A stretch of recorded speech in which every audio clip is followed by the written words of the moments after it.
He took a 7th place finish in Genk in the first round of the Euro Challenge. Had a pretty good season, well, a very good season, I would say, in the Super 1 last year to finish in 12th place, to be a seeded driver, making his Euro Challenge debut the year before that in 2012, and was a top 6 finisher in the Super 1 Championship 2 years ago in the Minimax class, where he finished in 6th place, in fact, in the Championship. So again, a 7-lap race for these guys. You can see from that shot the undulation, the rise there as they come out of turn 1 all the way up to turn 6. It's it's an uphill climb, apart from there's one little section in the middle of that climb, and they just drop down a bit again, but quite a steep climb from turns 5 up to this point where the camera is at turn 6. And it's downhill, and these downhill braking zones are going to be, as I said, very tricky, with all the weight shifted over the front wheels of the kart, which is good going into the corner because it'll help with the understeer a bit, but bad coming out of the corner because it makes the back end of the kart very light. Also makes it very hard to stop as well when you're carrying that bit more speed running downhill. And Chris, we've again had a spinner on the formation lap. That's kart number 20. It's Bradley Kent, one of our least experienced drivers, scheduled to start on row 11, so he probably will get his place back. But it does just show, even on the formation lap, there's traps for the unwary. Yeah, absolutely. It's a big ask, isn't it, to come into this level of competition where all the drivers are successful in their own countries. So the cream of the crop come here to race at the Winter Cup, and then later on in the main 4-round Euro Challenge, which starts on the first weekend of April at Genk, the first race weekend in Belgium. Looking forward to that, and the entries are going to open for that in a couple of weeks. So if you're watching this online, you fancy coming in the Euro Challenge, the entries will be open. You can look at getting involved, and we go to Genk in Belgium, we go to Italy again this year with the Euro Challenge, to France, to Salbris. We'll be at Zuera as part of the main championship, and then again at the end of the season for the International Opens. Rotax Max Eurochallenge.com is the place to go to find out all about the series and how you can get involved as a driver. But the pole position driver, Tommy Preining, now slows them down, weaving around just to try and keep a bit of heat in those tyres, which will cool down now in this half a lap or so, won't they, Ken? Yeah, it was a bit extravagant, the weaving, and so was the weaving by Jori Vips, which takes me back to one of the early days of the Euro Challenge when Jack Hawksworth and Daniel Schellnigger were the front two. Daniel Schellnigger started doing that. They were going for victory to take the championship, and Danny Schellnigger took Jack Hawksworth's wheel off. 2 spinners. One was Finlay Hutchinson, who maybe got a bit over-exuberant with the spinning, so he just spun but rejoined pretty quickly, and I think he's got his place back. And I can't quite make out the distance. Somebody else had a spin about 5 seconds after that, all on their own. And he's now making his way, somebody near the front actually, he's making his way back up, I think, onto the 3rd row of the grid. So it might have been Leonard Hugenboom, I think it was Leonard, that also had a bit of a spin there. So 2 cars pirouetting on the formation lap, hearts in mouth moments, but they've both been able to recover quickly enough to get back to their rightful places on the grid. But even at low speed, it's a bit tricky out there, Ken. Over to you for the race start.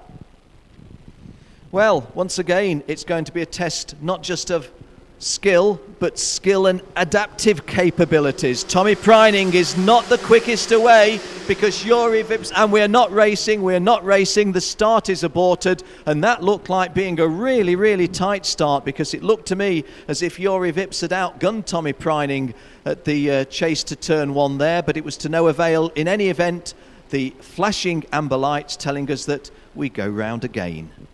And it was Chris's point earlier on, it may well be that if somebody is shod on absolutely pristine wets, that the opportunity to just scrub just a little bit more where in the 1,566 metres of this long Campillos circuit might be to advantage. To those of you tuned in online, I think that you can clearly see how wet it is. I was going to say, if you can't, just accept my word that it is, but glancing over to my right, I think the television screen is showing you all you need to know.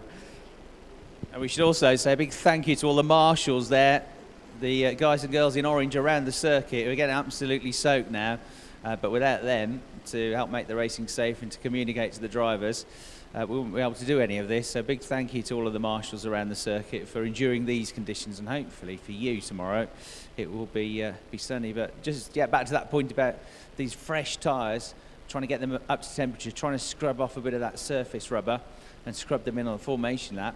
If you take it out of the equation, there's 1 or 2 pile-ups into the first corner we've had. Actually, we haven't seen too many spins during the course of these wet races. No, we haven't. But we have seen quite a few spins on the formation laps, haven't we, already? Yeah, a bit of a dichotomy, that one, isn't it? How do you avoid the spin in racing and yet fall for it in the formation lap? But there we are. So, once again, as I said in the prelude to when I thought they were going to start a few moments ago, it's a test of skill, it's a test of speed, but it's also a test of adaptability. This is where the racing brain and the capability of reading a situation and adapting as you need to is called into play far more times than in what I might call an orthodox dry race. Who's up for it? Who's going to shine in these conditions? We're going to find out. Thomas Preining and Jori Vips leading them round.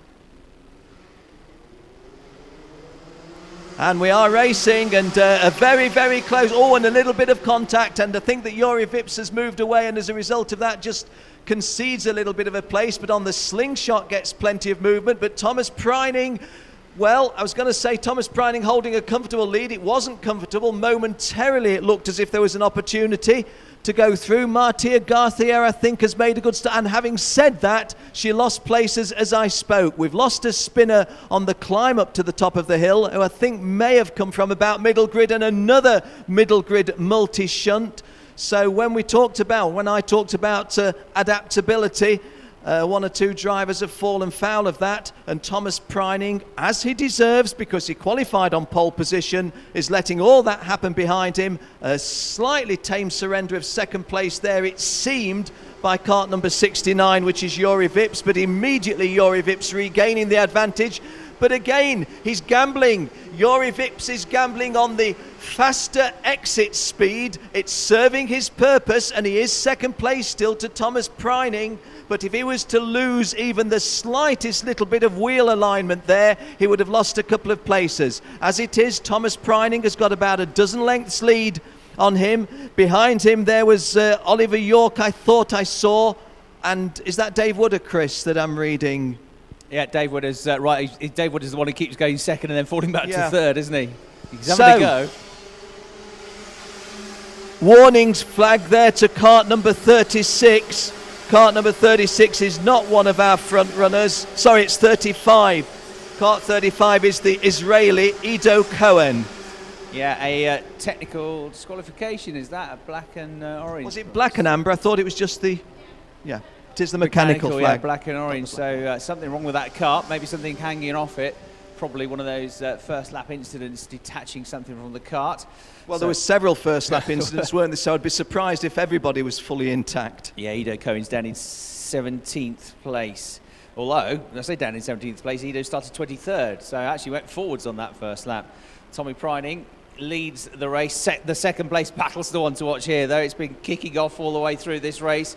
Jori Vips with the orange and green and white helmet, number 69, has the position at the moment. Dave Wooder is hanging on to third place, but Leonard Hugenboom, who was weaving in and out of everybody trying to gain places for the first three or four corners, and was very aggressive without doing anything wrong, but just really going for it. Leonard Hugenboom didn't really make too much ground up, but he was darting in and out trying to find gaps.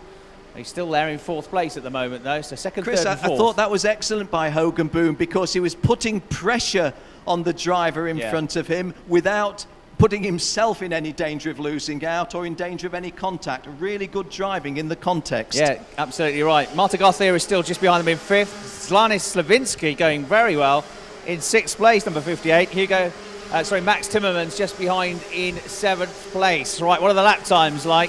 1:30.5 for the race leader, 1:30.4 for Jori Vips in second place. Third and fourth run side by side again as well. And there's a change there, I think, is that David Wooder, has he held on to it? Just about, I think, holding on to the position. But Leonard Hugenboom getting in the mix as well, as Leonard got through. Very similar liveries from this distance. I think Leonard might have got through, actually, into third place. I think you're right, yeah. When they come back down the hill, we'll be able to tell. But I've got a feeling Dave Wooder's back to fourth now. But here's the trade-off, not quite happening. Let's have a look. No, Dave's still there. Yeah, David is in third place. So, The gap is about 3 or 4 kart lengths, about half a second or so from Thomas Preining to Juri Vips. Dave Wooder, yes, he's still in third. And then in fourth place, Leonard Hoogenboom. A gap back then to fifth place, which is Marta Garcia. And it looks like Max Timmermans is leading the next group of karts in sixth place, with Giannis Slavinsky just behind in seventh. So Max Timmermans getting ahead of Slavinsky up into the top 6 for the first time in this race. Down the hill, then into the hairpin. Here are the first 4. Look at that battle for second place then. Juri Vips coming under pressure now from David Wooder. Right behind them there at the tail end of that quartet is Leonard Hoogenboom. And a big gap back then to Garcia, who goes through in 5th place. 6th and 7th running nose to tail, but it still looks like Timmermans in 6th place as they come out now. Back onto the start-finish straight, Ken.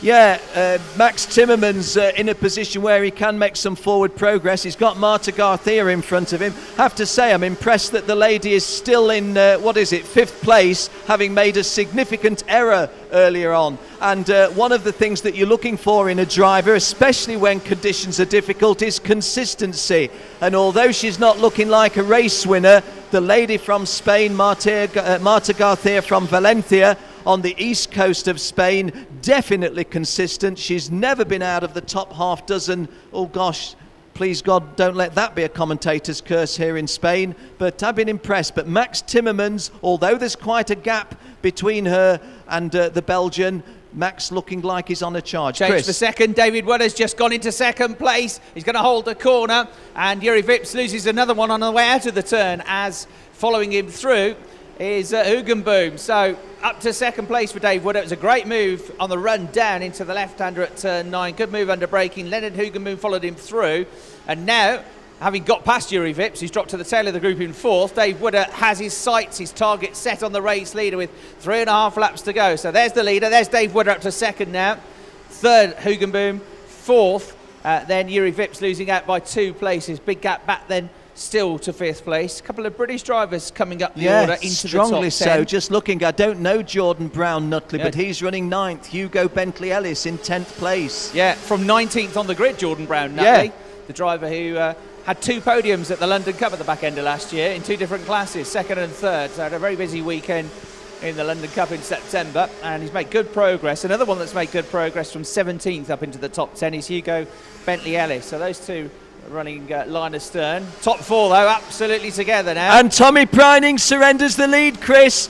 He does. Dave Wooder goes through. Tommy gets a nudge from behind as well from Hoogenboom. It only serves to push him forwards though, and Preining gets back up the inside and back into the lead. Oh my. I think Juri Vips had to go at the inside there as well, didn't he? You don't normally want a little shove, do you? But there it worked to advantage. But again, we've got that trading of places. I was going to say before all this happened, Tommy Preining looking very vulnerable, and any one of these 4 could emerge as the leader because, well, you can't quite throw a blanket over them at the moment, but there's precious little in it. Preining trying to regain the advantage from Wooder, Dave Wooder that is. Yeah, Hoogenboom 3rd, Vips 4. Would have got him at the start of that. Preining fought back when Hoogenboom gave him that nudge up into turn 8. And then coming down the hill, would have got back through as Juri Vips coming out now onto the straight, has a go, but falls back again. Now he has another go. Watch this battle for 3rd place here. Juri Vips with the bright green helmet looking to go at the inside on the way into the turn. And I think he's done it just about. He runs wide on the way out of the corner though, and Hoogenboom fights back here, but Juri Vips has got the inside line for turn 13 and holds the place. So back up into the top 3 for Juri Vips. But he runs wide again, makes a mistake coming out onto the final turn to start a fresh lap. And he's back down to 4th place now, pulls out of the slipstream, looks at the inside, and Juri Vips back to 3rd place. But again, he runs wide coming out of the corner. And so Hoogenboom back to 3rd. Fantastic scrap that. The pair of them swap places about 4 or 5 times there, but in the end it's status quo with Hoogenboom 3rd. In 4th place Juri Vips. Ahead of them we've got Dave Wooder now though, starting to pull out a race lead. And now you've got Hoogenboom going back to 4th, haven't you? So there's really nothing to choose between these guys. Hoogenboom loses a place, but he definitely is, in my estimation, a much improved driver, willing to mix it, going on the tight inside. Well, he momentarily gains the advantage. Can he make it stick? No, not nearly close. Oh, and it's look at this. Yes, banging wheels there, 3rd and 4th. Guys, motorsport is dangerous. Don't let's make it any more dangerous than it is inherently. I think it's fair to say Juri Vips and Leonard Hoogenboom are winding each other up a bit out there. There's definitely a bit of get your elbows out, wasn't there, as it came back down the straight. Neither wanted to give way, but it's Juri Vips that got the position. That's that very, very tight line, though, coming down the hill from Hoogenboom, wasn't it? And it almost worked for him. Well, we're heading towards the start of the final lap. The margin in favour of Dave Wooder on the previous lap was 1.125. That's going to be improved upon as Hoogenboom continues the fight back. Dave Wooder's advantage now is up to 2.34 seconds. As Juri Vips goes for third place again up the inside on the way into turn one. He's done it this time, so clean move from Juri Vips back to third place. And now he's got to deal with Leonard Hoogenboom breathing down his neck for another lap, Ken. Thomas Preining, who may well, I suppose anybody who starts on pole position. Oh, Thomas, that looked a little bit of an injudicious line. I think you've retained second place. Yes, you have. But it's a long, long way to the leader now, and you've given the incentive, you've given the smell of a passing move there to Juri Vips, and Leonard Hoogenboom says, hey guys, I'm not giving up either. I'm fast down this particular patch. He is really quick, isn't he, between turns 8 and 9 down that hill. Oh, he goes for the inside line, he clips the curb, but Juri Vips gives him the place because Juri runs wide as well. So Hoogenboom back to third place. Thomas Preining is at the head of that trio in second place, but miles clear now. He was 2.3 seconds ahead at the start of the lap. I fancy it's more like 3 seconds clear now. Chris, Fantastic a very quick mention. Wooder. We've been watching the front four correctly so, but Max Timmermans consummated that mid-race drive and got himself an impregnable 5th place now. Yeah, and what have we got at the bottom of the circuit? Spin, I think it's a back marker. Was it the back marker? Yes, just it in is. Front of the leader, spinning. Let's have a look. Coming through out of the final turn. Yeah, it was a back marker right in front of the race leader, who becomes the race winner now. David Wooder takes the checkered flag. Slightly scary moment at the end of the race for him there. And Tommy Preining second again. So he's had pole, and he's got 2 second place finishes. He'll be okay with that, I think. Leonard Hoogenboom third, Juri Vips fourth. Max Timmermans 5th, Jordan Brown Nutley, an excellent drive from 17th up to 6th place. He and Hugo Chevalier both managing to get past Marta Garcia on the last lap of the race. So she drops to 8th. Finley Hutchinson, despite the spin on the formation lap, 9th. And Luke Willems in 10th position. So what a cracking drive. Dave Wooder won in the end by 3.7 seconds, Ken.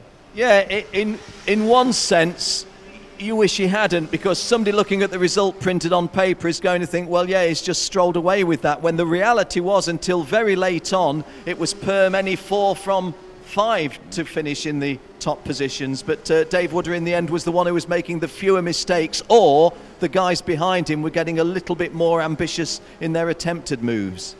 I think we've seen so far today, Ken, these tricky conditions. There's one mindset, perhaps you might argue the slightly more mature, slightly older drivers in series of DD2 of let's not fight too hard, yes, fight for the positions, but let's not do anything silly.